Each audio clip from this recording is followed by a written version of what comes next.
Let's go to the first slide. I'm sure that when we look at a current state, most of the people who are watching right now can recognize this from baggage halls, of course, differing from the US, from Europe to the Far East. But in general, what we saw from Richa is, of course, state-of-the-art sortation systems. But what happens at the end? All the bags end up like this. And how is that actually done? It's actually come down to an angle belt or to a flatbed. So there's a lot of obstacles around it, and it leads to very bad work environment and a lot of damages to people's bodily injuries. So let's flip to the next slide. I just wanted briefly to look at a few quick piece of information, facts about both BBHS, but also about the situation around the work environment. So we actually was recognized, fortunately enough, as the first innovative product for about 50 years by the IATA IGHC Innovation Award organization.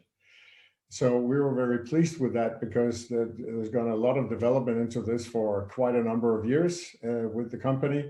And it was really nice to get this hallmark from IATA.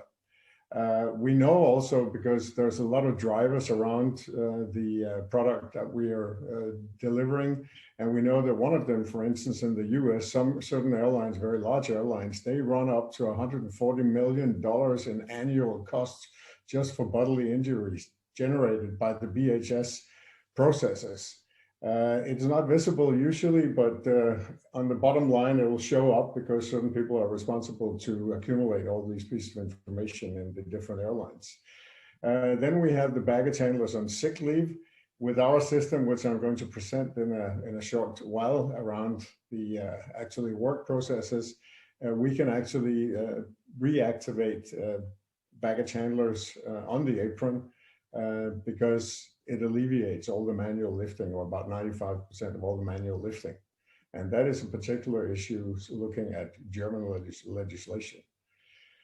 Then, of course, the IATA organization also mentioned during some of these conferences that there is generally a very high obstacle recruiting ground handling staff globally, because there's more and more recognition of that, the fact that the work environment, the work hours, the wearing down of your health is very bad on you, and therefore a lot of people don't want to work with it.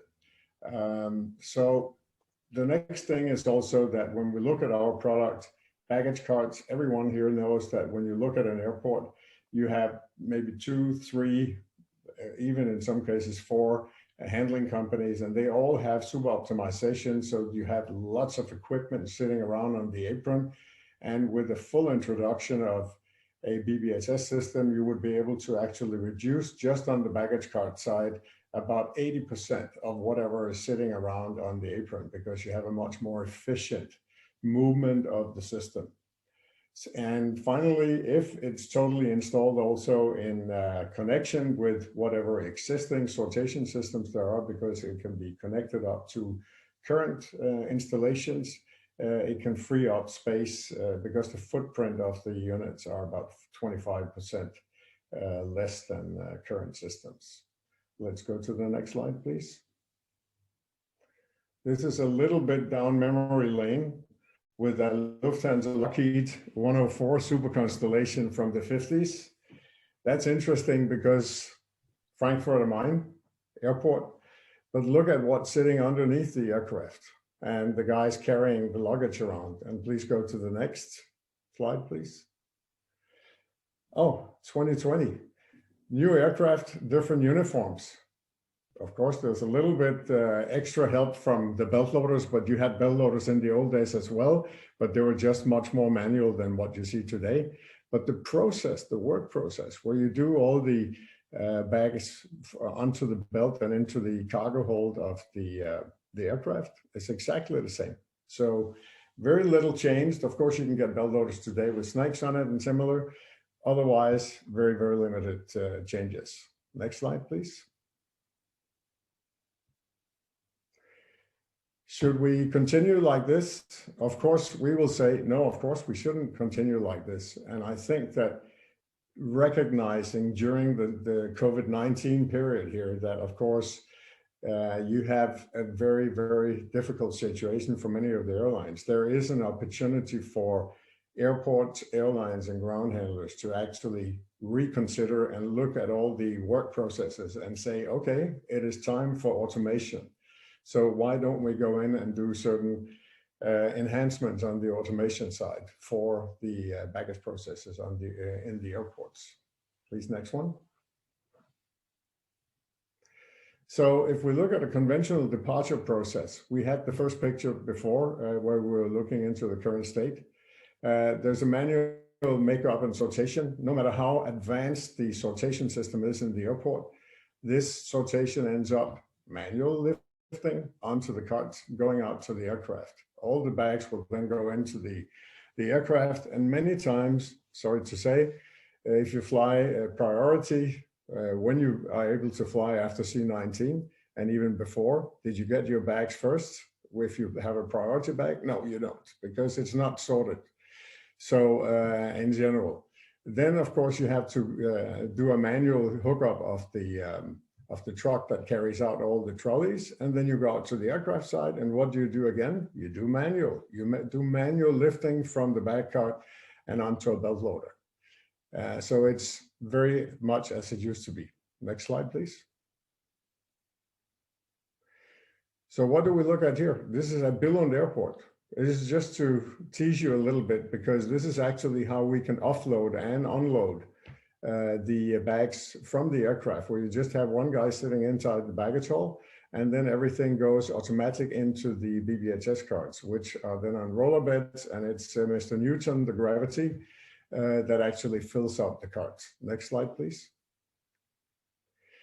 So the arrival process that we're looking at, as you saw in the previous picture, is now fully automated. So on the left-hand side, you can see that there is a contraption on the back of the belt loader. In this case, it's actually a MULAC, a multi-transfer it's called, and it fits exactly with our carts and can load all the bags automatically in there. Nobody has to touch anything. There's no manual lifting. There's no strain on your body and so on.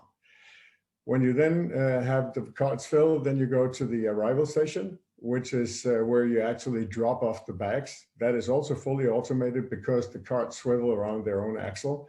So it's also gravity actually emptying them into an arrival unit, which also dispatches according to an empty sequence where you can choose that priority bags that you sort at the aircraft side go in first, so you don't have to wait in line for that. And as you can see on the last one, there is a roller bed, which is super simple. So you don't have any electrics, pneumatics, or anything else like that in the carts. Next slide, please.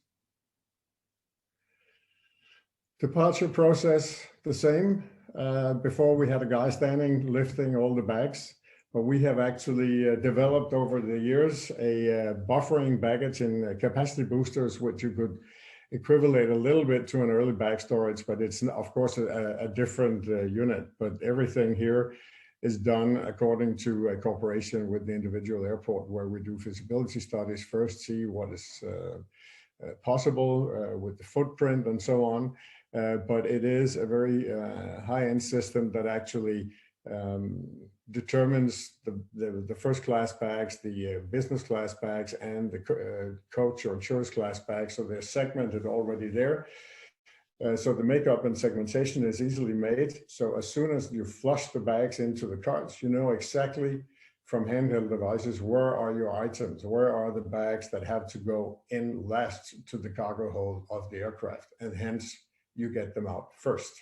So this is a fully automated system where you actually don't need any people doing anything else than supervising the system. Next slide, please. So let's just have a look at, as is on the left-hand side and with the BBHS. So we're just looking at 4 factors. We are looking at the turnaround time. We're looking at the lifting efforts that strains the people employed in this area, and loss and damage and staffing needs. And so you can see that even on the time saving with the BBHS system, there is actually a quite considerable time saving with this process. On the lifting side, it's so significant because you take away almost 95% of all the manual lifting. And of course, what we're talking about here are bulk loaded aircraft, which are about 65 to 70% of the world's aircraft fleet. So it's quite significant. Then, of course, as you saw, the BBHS cards, they are like cassettes. So as soon as you load anything into them, either on departure or on arrival, nothing falls out. You don't throw the bags. It's gentle handling. So you have a reduction in damaged bags and lost bags as well. And at last, the staffing needs also, of course, we're not looking at reducing very heavily, but there will be a simple reduction of a certain number of people working with this, but still you then have a different way. It's actually a supervisory position that you go into and you overlook the whole process. But still there is a lesser requirement. Next slide, please.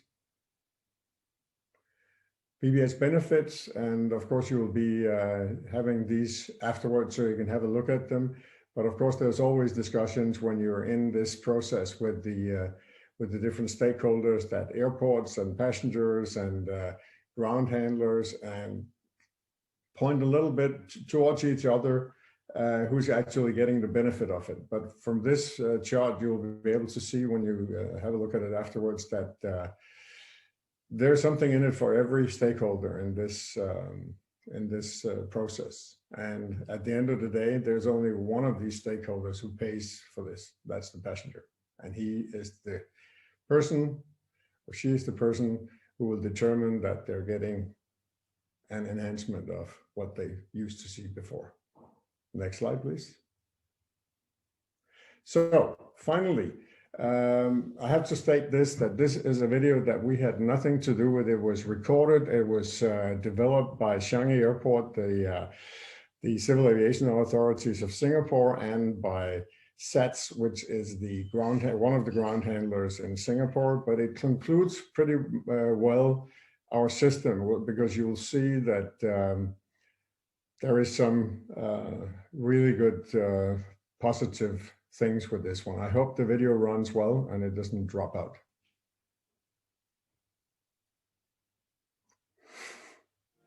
处理那个行李箱不是一件容易的事，要有力量跟耐力。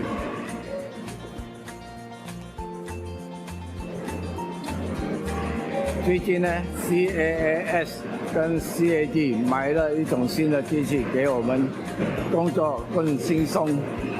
行李箱从飞机上转移到了我们的舷盘，这个机器也很容易学。 现在我们只调整那个机器跟那个小细节，工作比较顺利。希望以后每个航班都有这个倡议跟制度。